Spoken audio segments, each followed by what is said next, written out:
नमस्कार, मी डॉक्टर मच्छिंद्र बांगर महाराष्ट्रातील आणि देशातील हवामान परिस्थिती संदर्भात पुढील 3 दिवसाचा अंदाज देणार आहे.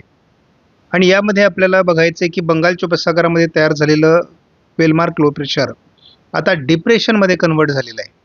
आणि पहिलं डिप्रेशन या मान्सूनमध्ये आपण जुलैच्या पहिल्या आठवड्यात बघतो आणि याचा किती महाराष्ट्रावर परिणाम होणार हे आपण बघणार आहोत. शिवाय त्याचा मार्ग कसा दिला आहे भारतीय हवामान खात्याने ते देखील आपण बघणार आहोत.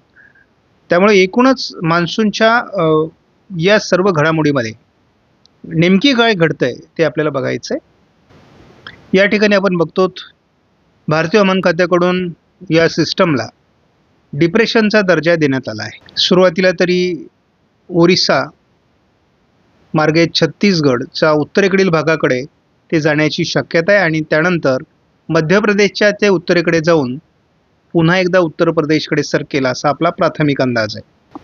महाराष्ट्रातील स्थिती कशी बदलते आहे ते आपण बघतो.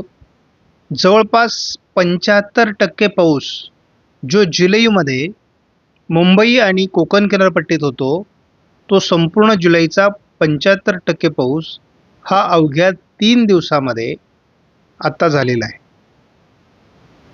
आपण आकडेवारीत बघूयात. आता सरासरीच्या दरम्यान मुंबईने सरासरी ओलांडली आहे जुलै महिन्याची आणि संपूर्ण मान्सूनची. पालघरनी सुद्धा सरासरी ओलांडली आहे. गोंदियाने सरासरी ओलांडली आहे. आता अवघी सरासरी पुणे जिल्ह्यात फक्त -4. त्यानंतर रत्नागिरीमध्ये 8% सरासरी पोहोचली आहे. त्यानंतर रायगडमध्ये सरासरीच्या जवळपास पोहोचला आहे. ठाण्यात फक्त -3 एवढीच सरासरी बाकी आहे. बुलढाण्यामध्ये सरासरी -3, अमरावतीमध्ये -3, नागपूरमध्ये -3. म्हणजे अतिशय काही महिने काठावर येऊन पोहोचलेले आहेत. त्यामुळे बऱ्याच जिल्ह्यांमध्ये मान्सूनच्या सरासरीच्या जवळपास आकडेवारी पोहोचलेली आहे. बाकी जिल्ह्यांमध्ये ज्या ठिकाणी आपल्याला नंदुरबारमध्ये एक दुष्काळी क्षेत्र दिसतंय आणि ज्या ठिकाणी रेड कलर दिलेला आहे त्या ठिकाणी देखील 50% पावसाचं जी घट आहे ती आता बऱ्याच प्रमाणात कमी झाली. आता आपण विभागवार बघूयात. कोकण आणि गोव्यामध्ये फक्त -3% म्हणजे जवळपास 97% पाऊस झाला आहे. मध्य महाराष्ट्रामध्ये 28% घट आहे, म्हणजेच जवळपास 72% आपण पावसाची मर्यादा आलेली आहे. त्यानंतर तीच परिस्थिती 28%वरच मराठवाडा आहे, म्हणजे मराठवाड्यातही 72% पाऊस झालेला आहे. त्यानंतर आपण विदर्भाची परिस्थिती बघतो -11%, म्हणजे जवळपास 89% पाऊस विदर्भात देखील सरासरीच्या पोहोचलेला आहे. आणि संपूर्ण महाराष्ट्राची सरासरी आज 85%वर पोहोचलेली आहे. आणि हा अतिशय महत्त्वाचा अंदाज आहे, कारण आपण अख्खा कोरडा जून बघितला होता, 60% पाऊस फक्त झाला होता आणि ही सरासरी आज 85%वर अवघ्या 4-5 दिवसामध्ये पोहोचलेली आहे.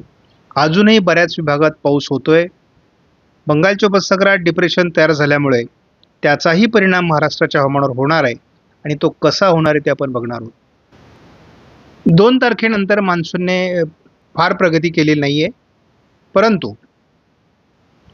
उरलेला जो काही भाग आहे राजस्थान आणि गुजरातचा तो 8 तारखेपर्यंत पूर्णपणे कव्हर होणार आहे. त्यामुळे आपल्या आता मान्सूनविषयी फार चर्चा करण्याची आवश्यकता नाही.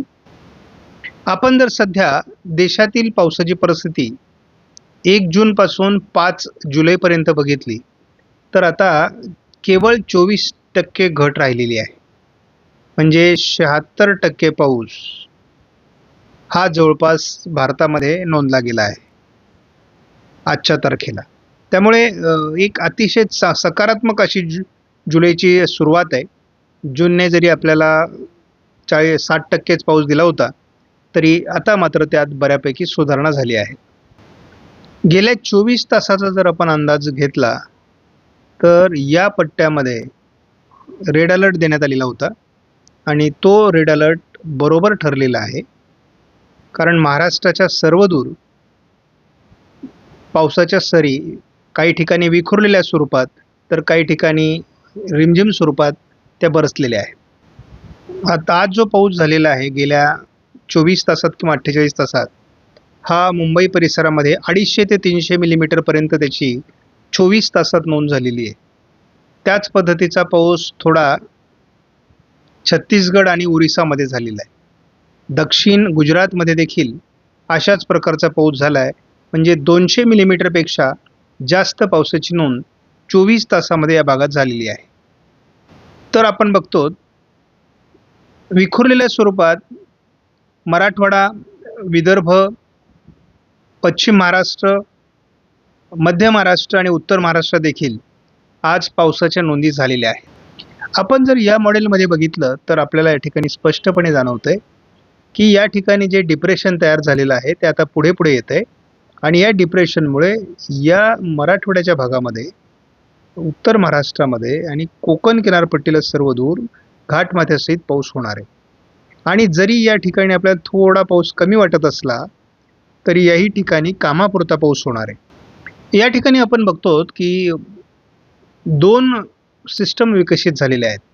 सध्या एक सिस्टम आहे ती मुंबईच्या आजूबाजूने आहे, दुसरी सिस्टम डिप्रेशनच्या स्वरूपात आता छत्तीसगडकडे सरकते ओरिसावरून.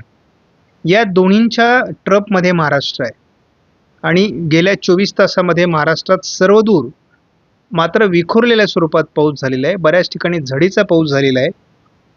त्यामुळे संपूर्ण भारताकडे जर आपण लक्ष केंद्रित केलं तर ओरिसा, छत्तीसगड, तेलंगणा, महाराष्ट्र आणि गुजरातचा दक्षिण भाग, मध्य प्रदेशचा दक्षिण भाग याच ठिकाणी पाऊस झालेला आहे.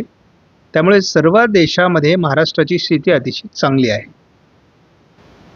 काही भाग पावसाचे सुटले आहेत आणि त्याही ठिकाणी येत्या काही दिवसात या सिस्टमच्या माध्यमातून पाऊस होणं अपेक्षित आहे. हा उद्या 6 तारखेचा अंदाज आहे. मॉडेलच्या म्हणजे GFS मॉडेलच्या अंदाजानुसार बंगालच्या उपसागरापेक्षाही अरबी समुद्रातील सिस्टम अधिक प्रभावी होण्याची शक्यता आहे आणि त्याचा विदर्भासहित मराठवाड्यापर्यंत मोठा परिणाम होणार आहे. मात्र महाराष्ट्राच्या दक्षिणेकडील भागात म्हणजे लातूर, धाराशिव, नांदेड, सोलापूर आणि सांगली, कोल्हापूर पूर्व भागात थोडी पावसाची कमी असण्याची शक्यता आहे. मात्र कामापुरता पाऊस विखुरलेल्या स्वरूपात याही ठिकाणी होईल. 8 तारखेला ही वादळी प्रणाली मध्य प्रदेश आणि गुजरातच्या दरम्यान असणार आहे. त्यामुळे विदर्भ आणि थोडा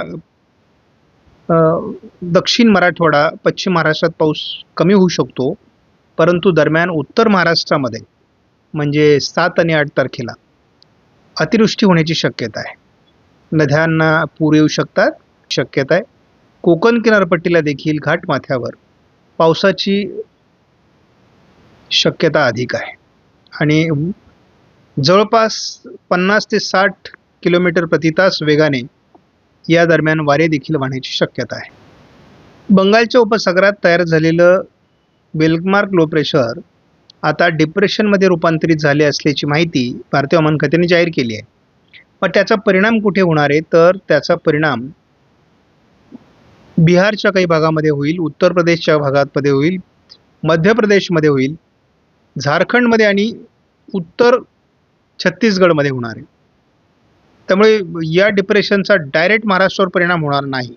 मात्र या डिप्रेशननी खेचलेल्या बाष्पयुक्त वाऱ्यांमुळे अरबी समुद्राच्या किनारपट्टी भागात पावसाचं प्रमाण वाढणार आहे आणि त्यामुळे संपूर्ण कोकण किनारपट्टीत या डिप्रेशनचा प्रभाव जोपर्यंत आहे तोपर्यंत पाऊस पडणार आहे. घाटमाथ्यावर पाऊस पडणार आहे, उत्तर महाराष्ट्रात पाऊस पडणार आहे आणि मध्य महाराष्ट्रातही पावसाची शक्यता आहे. थोडं पूर्व विदर्भातील नागपूर, भंडारा, गोंदिया, चंद्रपूर, गडचिरोली या जिल्ह्यांमध्ये देखील पावसाची शक्यता 6 तारखेला आहे. 7 तारखेला हे डिप्रेशन मध्य प्रदेशकडे सरकेल म्हणजे त्याचा मार्ग आणखी पुढे सरकेल आणि त्याच दरम्यान अरबी समुद्रातून बाष्पयुक्त वारे खेचले गेल्यामुळे उत्तर महाराष्ट्र, मध्य महाराष्ट्र, विदर्भ, मराठवाड्याचा उत्तरेकडील भाग या ठिकाणी मुसळधार पावसाची शक्यता अजून कायम आहे. त्याच दरम्यान कोकणातही पाऊस कायम राहील. ECMWF मॉडेलने विदर्भात, खास करून संपूर्ण विदर्भामध्ये मुसळधार पावसाची शक्यता 8 तारखेला व्यक्त केली आहे.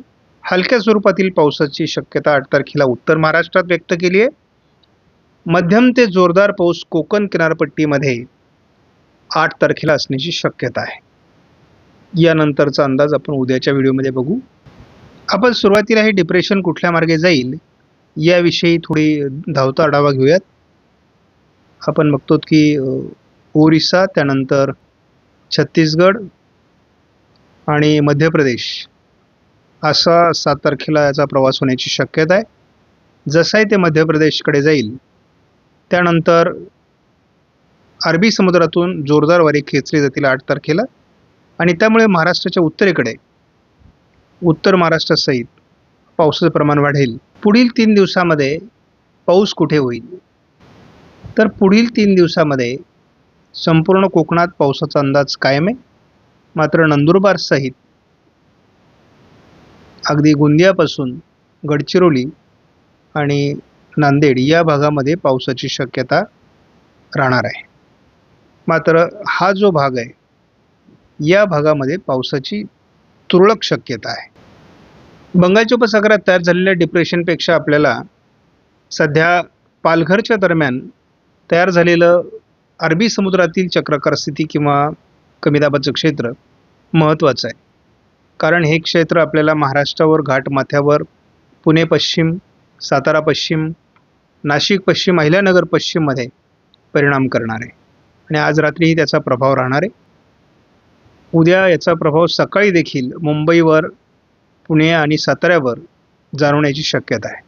उत्तर महाराष्ट्रातही पाऊस वाढेल. त्यामुळे उद्या दिवसभर याचा प्रभाव आपल्याला महाराष्ट्रात जाणवेल.